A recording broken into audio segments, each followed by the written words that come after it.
Tahimik ka lang. Ginagawa mo ang mga bagay ayon sa sarili mong bilis, hindi ka maingay, hindi ka nagyayabang.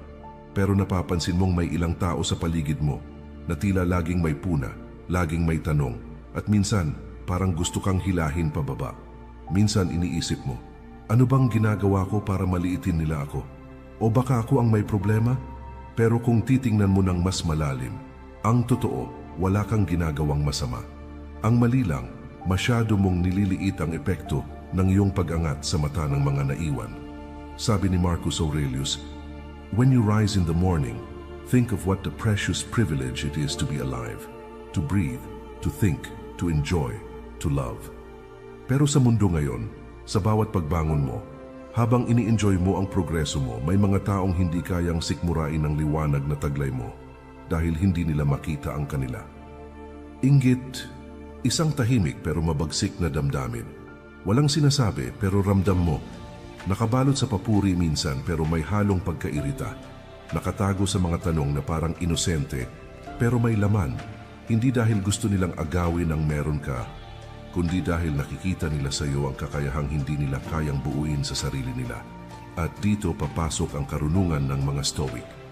Hindi mo kontrolado ang damdamin ng iba. Ang pwede mo lang kontrolin ay kung paano ka tutugon sa kanilang tingin, komento o pananahimik. Kaya sa video na ito, pag-uusapan natin ang 7 dahilan kung bakit naiinggit sa iyo ang ibang tao. Hindi para pagyabang ang meron ka, kundi para maunawaan ang mas malalim na ugat ng inggit at mas mapanatili mo ang kapayapaan ng isip mo sa kabila ng mga matang may panghusga. Dahil sa dulo, hindi mo kailangang magpaliwanag. Hindi mo kailangang ipagtanggol ang sarili mo. Ang tunay na lakas ay yung kaya mong magpatuloy kahit may mga umaasang mabigo ka. Bago ang lahat, muli kaibigan, inaanyayahan kita na mag-subscribe sa ating channel dahil dito magbabago ang pananaw mo sa buhay. Maraming salamat. Magsimula na tayo. Dahilan number 1, dahil tahimik kang umaangat. Hindi ka maingay. Hindi mo ipinapakita ang bawat tagumpay sa social media. Hindi mo kailangang ipagsigawan kung ilang hakbang na ang naabot mo.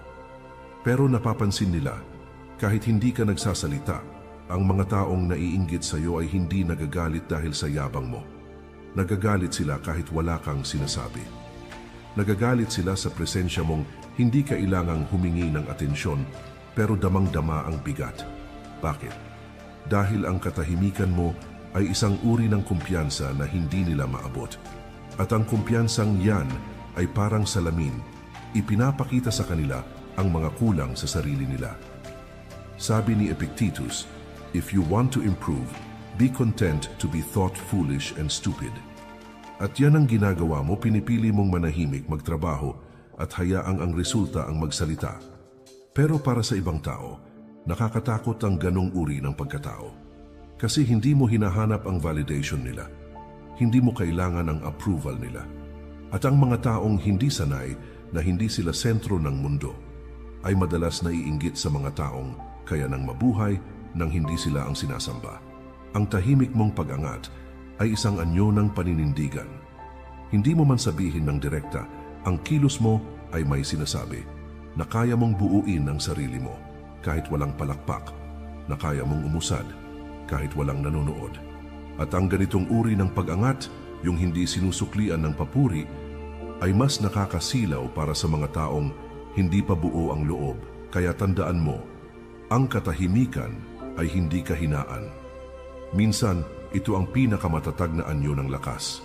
At ang lakas mong yan ay madalas hindi kayang sikmurain ng mga sanay sa ingay. Dahilan number 2, dahil hindi ka umaasa sa opinyon ng iba. Sa isang mundong uhaw sa papuri, ang taong hindi naghahanap nito ay parang isang banta. Lahat gustong mapansin. Lahat gustong makuha ang like, ang congrats, ang wow. Pero ikaw, tahimik lang. Ginagawa mo ang tama hindi dahil gusto mong mapansin, kundi dahil ito ang tama. At yan ang hindi matanggap ng iba. Ang karamihan ay namumuhay sa mata ng publiko. Lahat ng galaw, idinidikta ng opinyon ng ibang tao. Porma nila, desisyon nila, maging pangarap nila. Lahat may basbas ng validation. Pero ikaw, pinipili mong manahimik, mamuhay ayon sa sariling prinsipyo, at magdesisyon batay sa tunay mong halaga, hindi sa kagustuhan ng iba. Hindi mo kailangan ng tapik sa balikat para tumuloy. Hindi mo kailangang sabihan ng galing mo bago kumilos, dahil alam mong ang tunay na lakas ay hindi nakukuha sa palakpak kundi sa paninindigan. Sabi ni Seneca, "What progress you ask have I made? I have begun to be a friend to myself." At dahil kaibigan mo na ang sarili mo, hindi mo na kailangan ng pahintulot ng mundo para maging masaya, para magbago, para sumubok. Kaya kang irespeto ng sarili mo kahit hindi ka iniintindi ng iba. At dito na pumapasok ang inggit. Ang mga taong sanay na umaasa sa opinyon ng iba ay naiinggit sa mga taong malaya. Kasi ang kalayaang yan ay paalala na sila mismo ay nakakadena pa rin. Nakakadena sa takot na hindi mapansin. Nakakadena sa pangangailangan ng palaging pag-apruba. Nakakadena sa ideya na ang halaga ko ay depende sa tingin ng iba. Pero ikaw, wala ka sa kulungang yan. At para sa kanila, ang kalayaan mo ay nakakairita dahil ipinapakita mo sa kanila kung gaano sila nakakulong. Kaya minsan, ang katahimikan mo ay tinatawag nilang pagmamalaki. Ang pagtutok mo sa sarili ay tinatawag nilang pagka-istrikto. Ang disiplina mo ay tinatawag nilang pagiging mayabang. Pero huwag mong hayaang guluhin ka ng maling interpretasyon. Dahil ang taong may kapayapaan sa sarili ay laging mukhang arugante sa mga taong hindi pa buo. At sa dulo, ang mahalaga ay hindi kung anong tingin nila sa iyo, kundi kung anong tingin mo sa sarili mo kapag tahimik na ang lahat. Dahilan number 3. Dahil marunong kang magbago habang sila paulit-ulit pa rin. Isa ito sa pinakamahirap tanggapin para sa ibang tao, ang makita kang nag-i-evolve habang sila'y nananatiling pareho. Na habang sila'y kumakapit sa dating bersyon ng sarili nila, ikaw naman ay tahimik na lumalampas sa mga limitasyong dati mong kinakahon. Ikaw ay gumagalaw. Hindi dahil gusto mong iwan sila, kundi dahil pinili mong yakapin ang pagbabago, kahit masakit, kahit mag-isa. At iyan, ang hindi lahat kayang gawin. Ang pagbabago ay hindi glamoroso. Walang palakpak sa gabi-gabing pag-aalinlangan. Walang kamera sa likod ng mga tanong mo sa sarili mo kung tama pa ba ang landas na tinatahak mo. Walang aplos sa pagbitaw mo sa mga bisyo, sa maling relasyon. Sa dating ugali mong akala mo noon ay ikaw na talaga. Pero ikaw ginawa mo pa rin. Pinili mong harapin ang sarili mong anino. Pinili mong yakapin ang pananahimik para linangin ang iyong loob. Pinili mong hindi manatili sa comfort zone kahit ramdam mong baka mawalan ka ng karamay sa proseso. At doon nagsimulang sumama ang loob ng iba. Hindi dahil sinaktan mo sila, kundi dahil ipinakita mo sa kanila kung gaano sila natakot magbago. Sabi ni Marcus Aurelius, "If someone can prove me wrong and show me my mistake in any thought or action, I shall gladly change. I seek the truth, which never harmed anyone. The harm is to persist in one's own self-deception and ignorance." Ang taong may lakas ng loob na baguhin ang sarili ay banta sa mga taong namumuhay pa rin sa ilusyon ng comfort. Kaya nga't kahit wala kang sinasabi, naiinggit sila sa iyo. Dahil ang presensya mo ay paalala na pwede pala, na kaya palang umiwas sa gulo, na kaya palang baguhin ang mindset, na kaya palang lumayo sa mga taong walang ambag kundi pabigat. Ang inggit nila ay hindi galit sa kung ano ka ngayon. Ang totoo, inggit sila sa tapang mong iwan ang dating ikaw. Dahil sila, ayaw pa ring humiwalay sa bisyong matagal nang sumisira sa kanila. Ayaw pa ring bitawan ang barkadang nagpapaikot lang sa kanila sa parehong pagkakabalaho. Ayaw pa ring tanggapin na ang kinaiinisan nila sa ibang tao ay madalas refleksyon ng sariling pagkakulong. Kaya kapag may mga taong tila lumalayo, tumatahimik, o naglalabas ng sama ng loob sa iyo, tanungin mo, ako ba ang problema o ako lang ang paalala ng pagbabago na hindi pa nila kayang yakapin? Sa mundong ito, hindi lahat matutuwa sa pag-angat mo. Lalo na yung mga piniling hindi umalis sa lupa kahit bukas na ang langit para sa kanila. At sa ganitong mga sandali, doon mo mas maiintindihan. Ang tunay na pag-unlad ay hindi palaging masaya. Madalas, ito'y nagbubunyag ng katotohanang ayaw marinig ng iba. Pero kahit masakit, huwag kang titigil.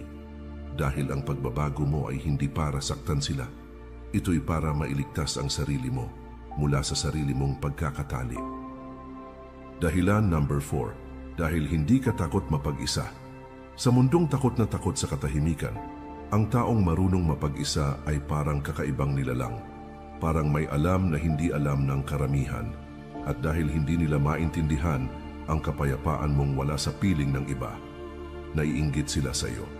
Marami ang nagtatago sa ingay ng paligid, sa maingay na barkada, sa paulit-ulit na relasyon, sa walang tigil na pag-scroll, sa pakikipagkwentuhan na walang saysay.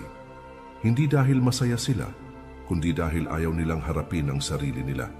Dahil kapag tahimik na, doon nila maririnig ang mga tanong na matagal na nilang iniiwasan. Pero ikaw, pinili mong tahimik. Pinili mong kumawala sa mga gulong walang patutunguhan.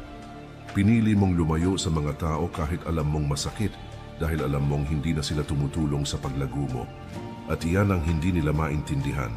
Sabi ni Seneca, "He who is afraid to be alone is afraid of being honest with himself."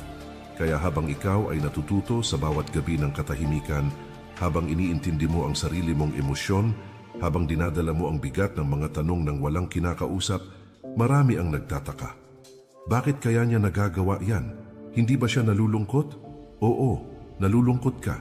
Pero hindi ka natatakot dahil alam mong ang paglago ay laging dumarating sa panahong tahimik ang paligid.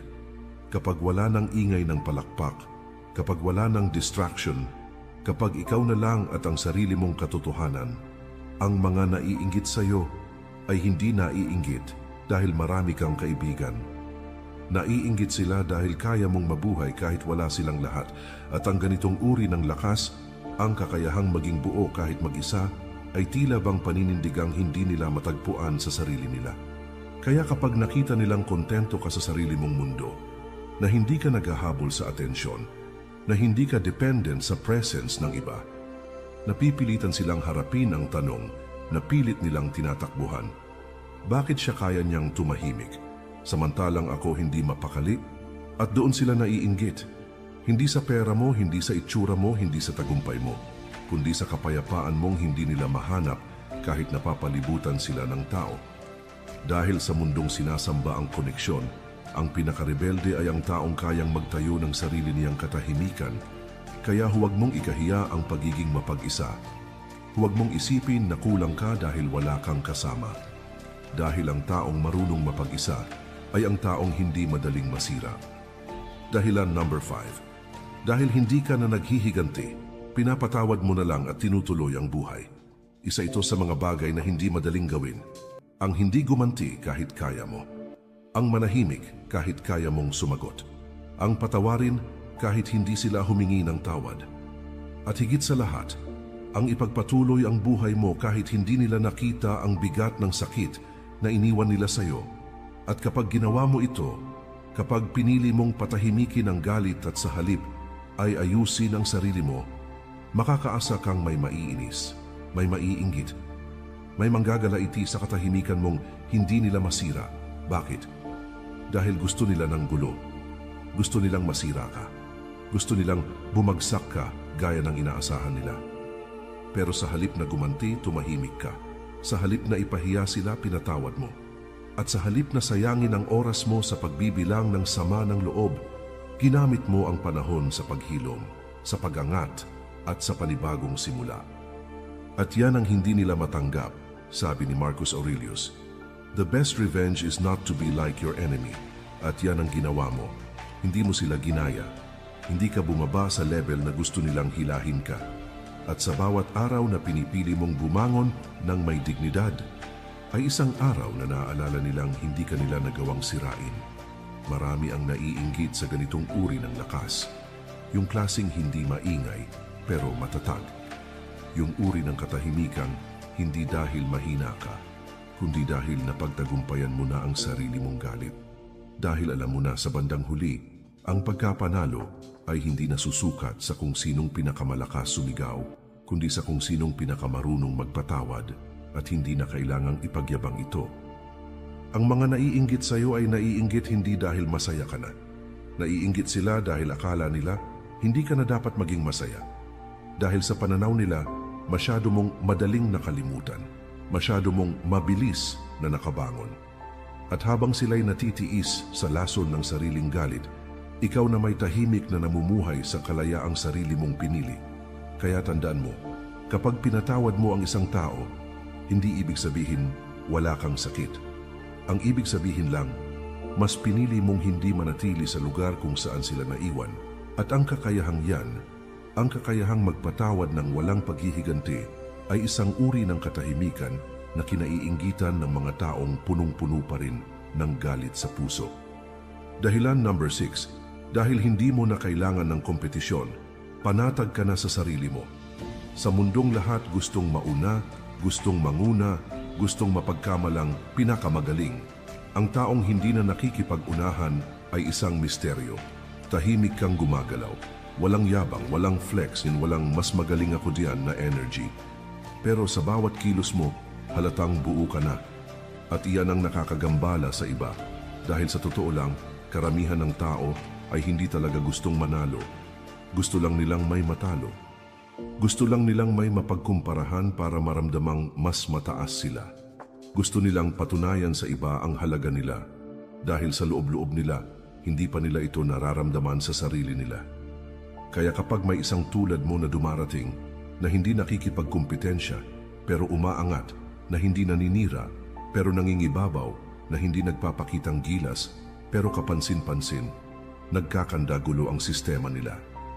Sabi ni Epictetus, "If you want to improve, be content to be thought foolish and stupid." At kaya mong tanggapin yan na minsan tatawanan ka, na minsan hindi ka mapapansin, na minsan aakalain nilang wala kang ambisyon. Pero ang hindi nila alam, kaya mong hindi magmadali dahil panatag ka na sa direksyon mo. Hindi ka na driven ng inggit, ng pride, o ng validation. Ang nagpapaandar sa iyo ngayon ay disiplina, purpose, at katahimikan. At doon sila naiinggit. Hindi sa tagumpay mo, kundi sa peace of mind mong hindi nila mabili.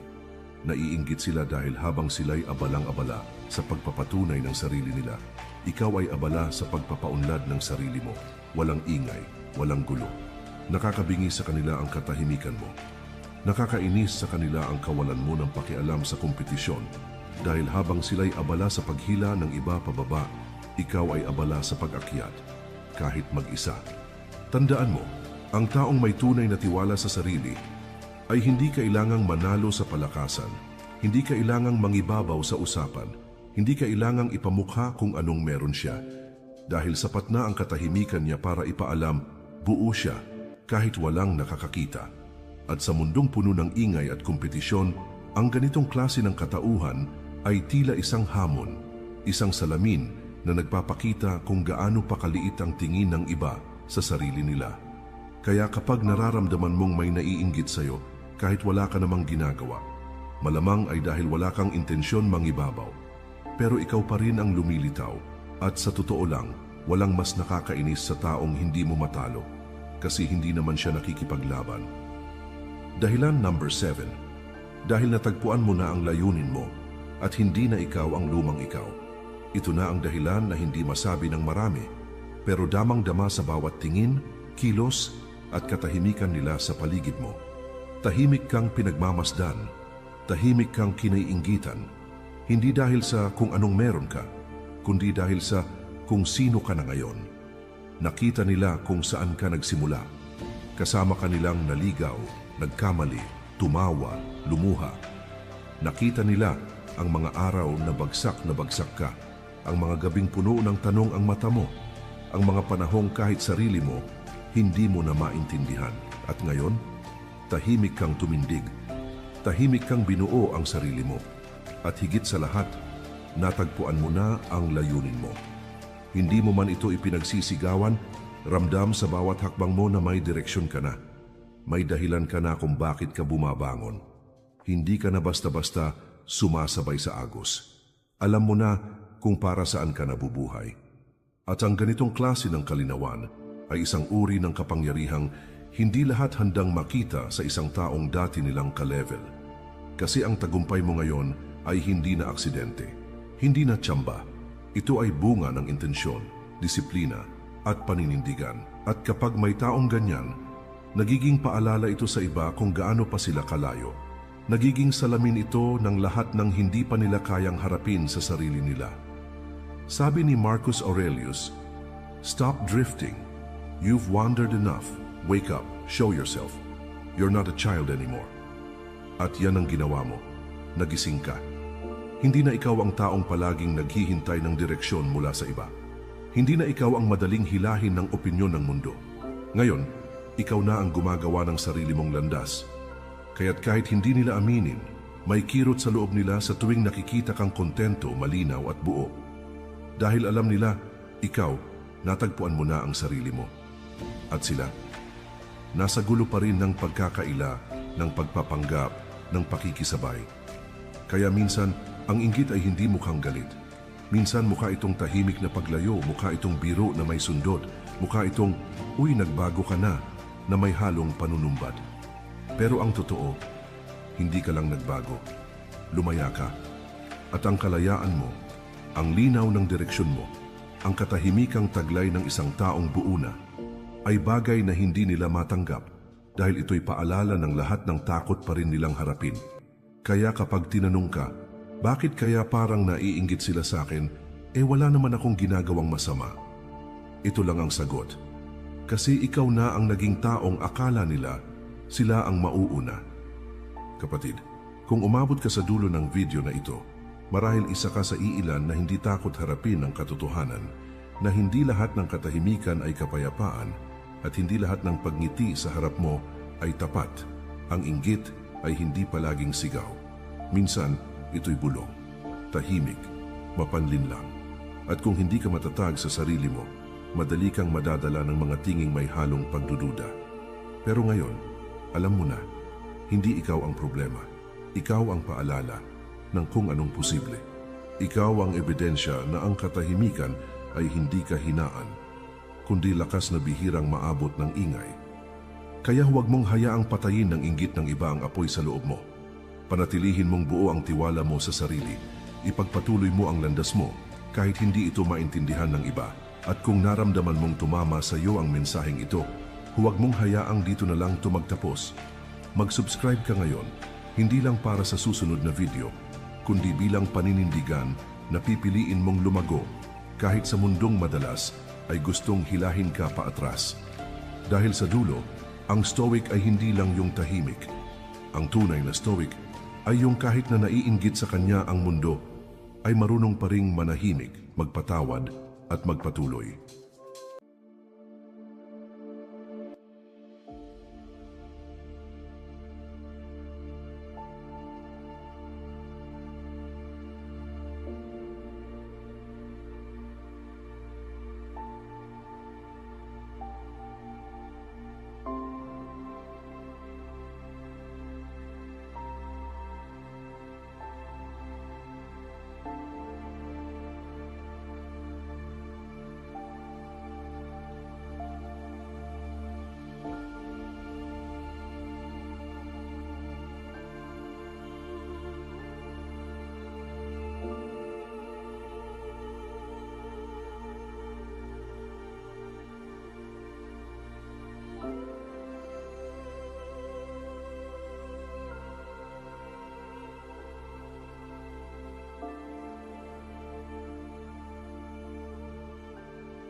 Tahimik ka lang.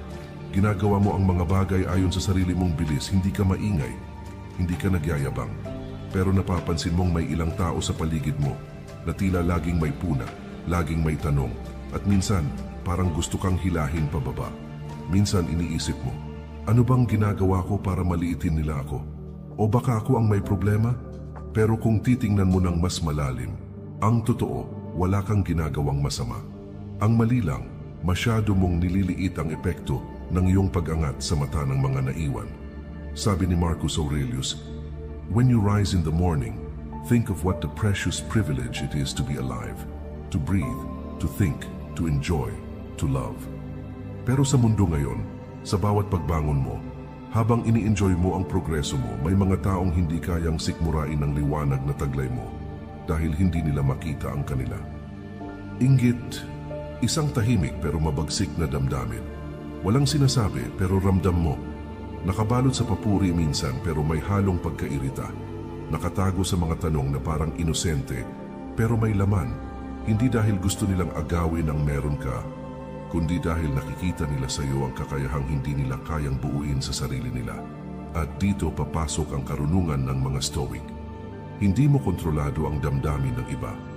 Ang pwede mo lang kontrolin ay kung paano ka tutugon sa kanilang tingin, komento o pananahimik. Kaya sa video na ito, pag-uusapan natin ang 7 dahilan kung bakit naiinggit sa iyo ang ibang tao. Hindi para pagyabang ang meron ka, kundi para maunawaan ang mas malalim na ugat ng inggit at mas mapanatili mo ang kapayapaan ng isip mo sa kabila ng mga matang may panghusga.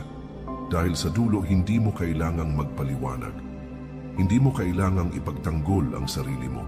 Ang tunay na lakas ay yung kaya mong magpatuloy kahit may mga umaasang mabigo ka.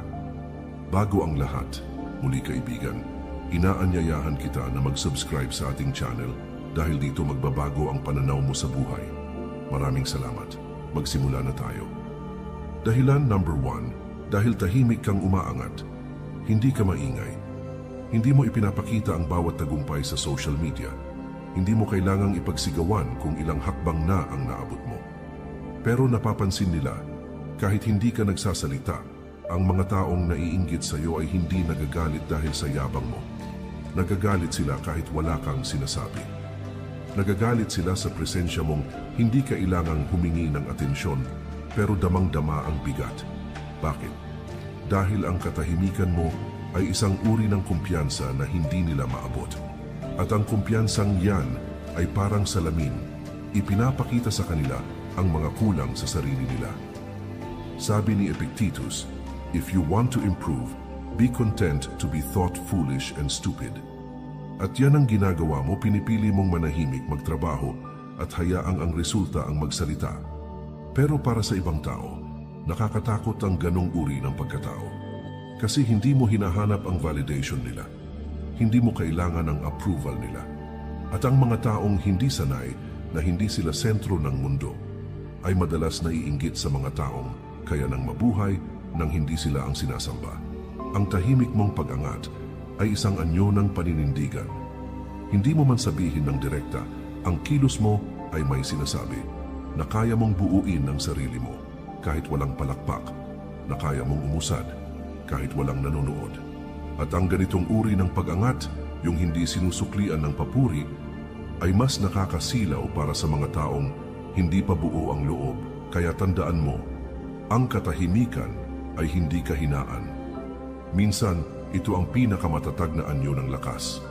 At ang lakas mong yan ay madalas hindi kayang sikmurain ng mga sanay sa ingay. Dahilan number 2, dahil hindi ka umaasa sa opinyon ng iba. Sa isang mundong uhaw sa papuri, ang taong hindi naghahanap nito ay parang isang banta. Lahat gustong mapansin. Lahat gustong makuha ang like, ang congrats, ang wow. Pero ikaw, tahimik lang. Ginagawa mo ang tama hindi dahil gusto mong mapansin, kundi dahil ito ang tama. At yan ang hindi matanggap ng iba. Ang karamihan ay namumuhay sa mata ng publiko. Lahat ng galaw, idinidikta ng opinyon ng ibang tao. Porma nila, desisyon nila, maging pangarap nila. Lahat may basbas ng validation. Pero ikaw, pinipili mong manahimik, mamuhay ayon sa sariling prinsipyo, at magdesisyon batay sa tunay mong halaga, hindi sa kagustuhan ng iba. Hindi mo kailangan ng topic sa balikat para tumuloy. Hindi mo kailangang sabihan ng galing mo bago kumilos. Dahil alam mong ang tunay na lakas ay hindi nakukuha sa palakpak, kundi sa paninindigan. Sabi ni Seneca, "What progress you ask have I made? I have begun to be a friend to myself." At dahil kaibigan mo na ang sarili mo, hindi mo na kailangan ng pahintulot ng mundo para maging masaya, para magbago, para sumubok. Kaya kang irespeto ng sarili mo kahit hindi ka iniintindi ng iba. At dito na pumapasok ang inggit. Ang mga taong sanay na umaasa sa opinyon ng iba ay naiinggit sa mga taong malaya kasi ang kalayaang yan ay paalala na sila mismo ay nakakadena pa rin. Nakakadena sa takot na hindi mapansin. Nakakadena sa pangangailangan ng palaging pag-apruba. Nakakadena sa ideya na ang halaga ko ay depende sa tingin ng iba. Pero ikaw, wala ka sa kulungang yan. At para sa kanila, ang kalayaan mo ay nakakairita dahil ipinapakita mo sa kanila kung gaano sila nakakulong. Kaya minsan, ang katahimikan mo ay tinatawag nilang pagmamalaki. Ang pagtutok mo sa sarili ay tinatawag nilang pagka-istrikto. Ang disiplina mo ay tinatawag nilang pagiging mayabang. Pero huwag mong hayaang guluhin ka ng maling interpretasyon. Dahil ang taong may kapayapaan sa sarili ay laging mukhang arugante sa mga taong hindi pa buo. At sa dulo, ang mahalaga ay hindi kung anong tingin nila sa'yo, kundi kung anong tingin mo sa sarili mo kapag tahimik na ang lahat. Dahilan number 3. Dahil marunong kang magbago habang sila paulit-ulit pa rin.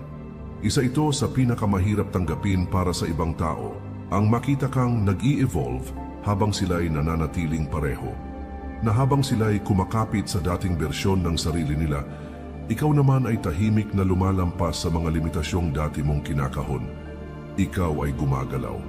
Hindi dahil gusto mong iwan sila, kundi dahil pinili mong yakapin ang pagbabago, kahit masakit, kahit mag-isa. At iyan, ang hindi lahat kayang gawin. Ang pagbabago ay hindi glamoroso. Walang palakpak sa gabi-gabing pag-aalinlangan. Walang kamera sa likod ng mga tanong mo sa sarili mo kung tama pa ba ang landas na tinatahak mo. Walang aplos sa pagbitaw mo sa mga bisyo, sa maling relasyon, sa dating ugali mong akala mo noon ay ikaw na talaga. Pero ikaw ginawa mo pa rin. Pinili mong harapin ang sarili mong anino. Pinili mong yakapin ang pananahimik para linangin ang iyong loob.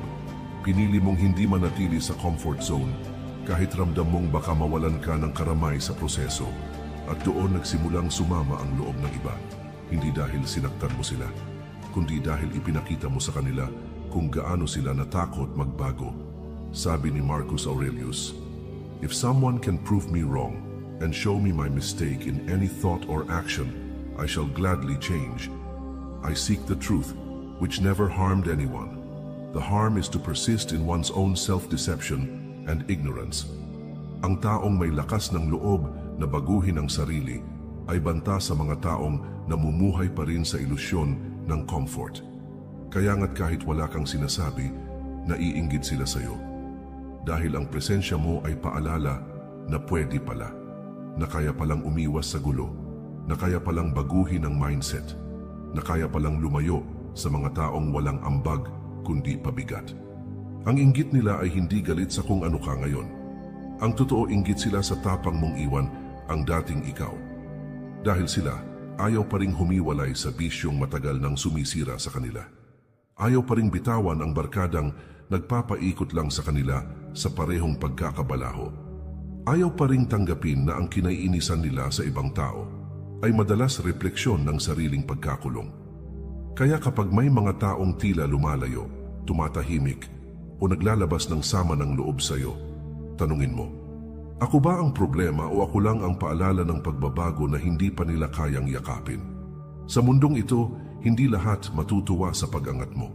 Lalo na yung mga piniling hindi umalis sa lupa kahit bukas na ang langit para sa kanila. At sa ganitong mga sandali, doon mo mas maiintindihan. Ang tunay na pag-unlad ay hindi palaging masaya. Madalas, ito'y nagbubunyag ng katotohanang ayaw marinig ng iba. Pero kahit masakit,